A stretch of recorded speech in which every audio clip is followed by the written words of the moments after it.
किसी की जीत में आज बजने वाली है अक्षरा सिंह। अक्षरा सिंह ने सुबह सुबह एक वीडियो का पोस्टर शेयर किया है और गाने का नाम है हमार तिरछी नजर, जो कि आया है सारेगामा हम भोजपुरी में।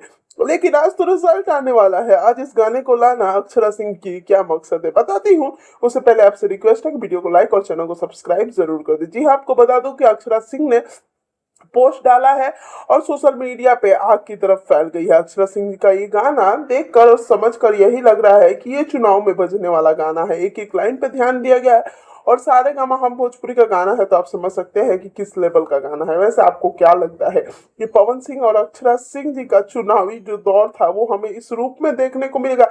वैसे अक्षरा सिंह किसी पार्टी से नेतृत्व नहीं रखती हैं, वो बहुत सारे निर्दलीय लोगों का प्रचार करने के लिए गई थी जिन्हें उन्होंने खूब सपोर्ट किया। अब देखते हैं कि चुनाव का रिजल्ट आने के बाद अक्षरा सिंह जी का क्या रिएक्शन होता है। वैसे बहुत कुछ होने वाला है, बहुत कुछ बड़ा होने वाला है इस समय बिहार। अब देखना होगा कि किसकी जीत किसकी हार होती है।